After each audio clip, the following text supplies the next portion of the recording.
miles outside of an industrial center and impress upon everybody and burden them, this is head of Amazon, to make them pay for his investment.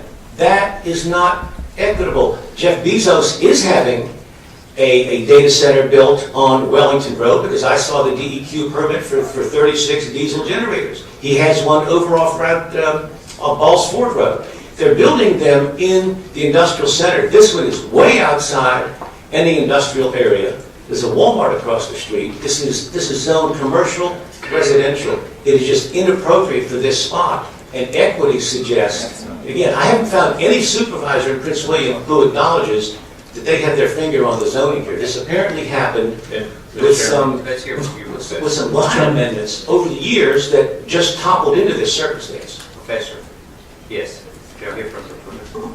And we have your written testimony too. Thank you. Yes, thank you. Excuse me, I have a cold, so bear with me.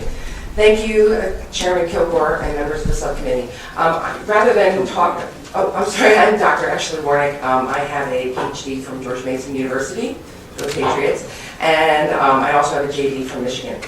Rather than talk mostly about my written testimony, which you have in front of you, I'd rather address some of the points that have been brought up by Delegate Habib and Delegate Hugo. Delegate Habib is correct that special taxing districts legislation does exist. The problem with that here is that this is a wholly inappropriate placement of a line to begin with. This is very similar to the circumstances that brought about HB 1319 in the first place, Delegate May's bill from 2008, which dealt directly with the placement of an overhead power line along the W and OD trail, something that every member of this body who was here in 2008 and every member in this body who was here in 2011 agreed was inappropriate. It was not left to the people of Leesburg to beg for a taxing district to save themselves from an inappropriate overhead power line. So in this instance, this bill that Delegate Mashall is pushing forward is almost identical to that 1319 bill, and it's identical in that situation. We aren't talking about a massive program here. If you look at the 30 projects that came under 1319 before the State Corporation Commission, only 3 of them were approved. The rest of them failed because they didn't have that widespread community support. Mr. Habib, if a data center comes to your district and you guys want it, your localities are not going to pass a bill in opposition to it. It wouldn't qualify for this program. We have this opposition from our community. The town of Haymarket has passed a resolution. The Prince William County Board of Supervisors has passed some resolutions, not the exact ones we need, but we know we can get them. We have massive outpouring from the community. We know that we're below the cost Has estimate. your Board of Supervisors considered the 15.2 language where they would be a special tax assessment? Not at this time. It's difficult. In this particular instance, we're not talking about a situation where there's one power line that either could be put above ground or below ground. What we're dealing with here is Dominion has a spider web of different power lines that could potentially go above ground and then one that would go underground. So here, the problem with applying that bill is who exactly are you asking to pay to put it underground? Are you asking people who don't even live in the town of Haymarket to pay to put it in some other town? That would be like asking somebody from Roanoke to pay to put it in Danville. It just wouldn't make any sense. So this is not the situation that 15.2 thought of. I know you're asking the other ratepayers across Dominion's territory, somebody in Norfolk or Virginia Beach. Well, anytime we have an overhead power line that's in an inappropriate place like this, somebody is going to have to pay for it. Whether it's paying for it to be put underground, with spreading the cost for the reliability and the efficiency of the system, or you ask those individual homeowners and businesses in that area that's inappropriate for overhead power lines to pay that cost themselves. We have a witness who will talk about the reduced property values from these overhead power lines in these particular instances. So you're always going to have somebody who bears the cost. So the question is, do you impose $7 million, $10 million cost on a community, or do you spread that cost out around the ratepayers who frankly won't even notice it? We're talking about 3-4 cents a month on a bill. Because Dominion and Amazon have decided to put these particular power lines in an inappropriate place. If these power lines were somewhere else, You, just like the other 27 projects that came before the SCC under 1319, you would not have that kind of community outrage that you have here. Mr. Chairman, just to get back to your point, I think you make a good point about, you're saying, hey, Prince William is asking the other areas to bear some of the burden. I hear what you're saying, but also, too, this is a suburban area, one. But when you go to rural areas, too, where the people are spread out, there's less density, you still have to get power lines there. There's less ROI per mile for Dominion. So at that point, the suburban areas are probably helping to subsidize that because you've got to run it out to rural areas where when you may have, instead of having 1,000 homes per square mile, you may have 5 or 6. But you still got to run that power line all the way out there to other areas. So I mean, my point is it works both ways. All right, thank Mr. you. Chairman? Mr. Chairman? Yes. I'm trying to figure out about Dr. Mashall. Your bill that you have now, how much different than this bill is the one that Delegate Mays has? All the language in this bill, except for the operative dates of 2015 and 2018, comes from the bill that Delegate May had. Now, he had some other language for other reasons in there, but every word in here you can find, you could do a one-to-one search, was in Delegate May's bill. Nothing is different other than the dates of the application. That's it. Let's go forward with Mr. Chairman? Mr. Chairman, I haven't finished. Okay. Trying to slow down. Second question, Mr. Chairman. Second question, that members who on labor coverage when that bill was passed, and was passed unanimously, I believe. Yes. Are any of these members up here today? All 13 members voted for this bill. 3 of you voted for it once. 10 of you voted for it twice. There's not one member here who hasn't voted for all the same conditions. We need to help this community. And I say that's why I had bills that deal with the statewide problem and the local problem. But I just want to save these people from having this on them. Yeah, I can say I voted for it, but it was a pilot program. I want to see what the results were. Thank you. Third question, Mr. Chairman. The third, not your name, please. Third question, Mr. Chairman, is that was Dominion on Delegate May's bill, was Dominion Power somehow involved in that particular bill? I don't think they were opposed to it at the time. I think That's my recollection. They were opposed to it, but I think they worked it out. Well, Eventually. Eventually, they worked it out. Is that right? I don't want to put words in anybody's. Mr. Chairman, don't listen to the commission, I'm finished. Anybody can tell me the question was raised about the constituents from another community paying for something.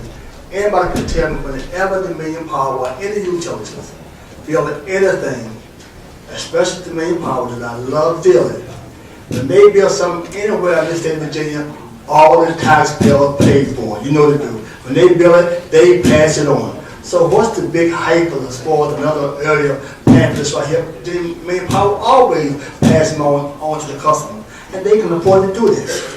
Thank you. Thank you, thank you. Mr. Chairman, could the witness answer questions about that report? Sure, I mean, you're still testifying. Well, yeah. Let's just make it. Okay. I just wanted to report that there were 30 projects, as I said before, 30 projects that potentially could have been 1319 pilot projects. Only 3 were accepted. The original bill actually authorized 4. Within the 6 years of the total time of 1319, they didn't have 4 that came before them that qualified. Only 3 did. One of them was the one I mentioned before over the W and OD trail. That bill, that pilot project actually came in 25% less in cost than they had estimated. So that actually not only came in on time, it came in under budget. The other 2 projects also likewise came in within their cost estimates that were submitted by Dominion to the SCC, again, on time, on budget. This pilot program has shown success. This has not been a failure, and we need to continue to allow more of these programs to happen. They don't come along all the time. But you would agree that they're more expensive. Yes, they usually, well, in order to qualify for the program, you can't be more than 2.5 times as expensive. But yes, most of the time they do come in as more expensive. The one exception was an Arlington power line where, as anybody's familiar with Arlington, putting lines overhead is much more expensive than putting them underground. Okay. And all of the estimates so far, Mr. Chairman, that Dominion has put out are under 2.5 times to put this portions of it underground. All right, who's your next witness? Tracy Gordon from Prince William County. Tracy. Good afternoon, I'm Tracy Gordon with Prince William County, and our board has taken a position in support of this bill. Okay, have they supported a 15.2 tax assessment? I would have to say that our board, when that time came, would have to make that decision. I can't tell you today what 8 members of our board would vote to do. Thank you. Thank you. Yes, sir. I'd like to address that. Frank, correct me if I'm wrong. If they establish a special tax district, they have to have a reason to have a corridor. I don't know that you could say a corridor starts in Gainesville and goes about 36 miles down to Dumfries. I don't think that would be reasonable. Other witnesses to come up here. Yes. Who's next, please? Come on up. Yes, sir. Thank you. Hi, my name is Chris Craig, and I'm an electrical engineer for a leading government contractor. Yes, sir. And so I'm here today to speak in favor of House Bill 2356 and to talk about the Haymarket 230 kilovolt substation project, in particular how it qualifies as a project under this bill. That is, if a modest portion were installed underground, this project will fall well within the 2.5 cost factor compared to overhead line routes. Specifically, if the Route 66 route were to have 2 miles underground, that's a 2-mile stretch that if we're overhead, would have a negative impact on homeowners and the community in that area. So by just looking at those 2 miles, we can minimize the increased cost to the underground. So to calculate the cost, I'm using Dominion Power's Why Not Underground pamphlet in conjunction with some other typical transmission line costs, as well as Dominion's estimate for this particular project for that part of the route, for that I-66 route underground. And what that comes down to is $10 million a mile underground versus $1.75 million overhead. So I have my written testimony here with the exact numbers if you want to see that. But thank you. So for this route along 66, with 2 miles of it underground, with all the costs accounted for, very conservative numbers, by the way. I'm not trying to cut this to the bone here. It comes to a little over $90 million. So when you compare each of those routes overhead to that route, the cost of the project with the 2 miles underground is no more than 1.37 times greater than any of those other routes. So that's 50% less than the 56% less than the 2.5 limit laid out in the bills. So if that's the case, then the State Corporation Commission would be able to make that call and say that's fine, go underground. Based on the guidelines of this Based on the guidelines. of this bill, yes, sir. And these calculations don't include other project costs like right-of-ways, because the I-66 corridor is, generally got a right-of-way already. Yeah, the VDOT right-of-way. So if they did include those costs, the cost of the underground route would probably be less than some of the other routes. So I'd just like to wrap up by saying that supporting this bill will support our community and will support the try and learn benefits that a pilot program brings. That means it would naturally support further use of newer, lower cost technology cabling like cross-linked polyethylene cable. That might not excite you, but it excites me. Thanks. Thank you, sir. Yeah, I have a couple of questions with you. Mr. Craig, first question, this may be, I may have missed something on the testimony, I had to step aside for a minute. Is it you that's suggesting part of this be underground and part of it be above ground, or is that in the proposal presently, or? It is our community that's suggesting that, yes, sir. Okay, and then your I take it you're technically proficient on this kind of thing. Does that have any effect on the distribution of that electricity? Does it affect that transmission? So Dominion has installed lines like this before.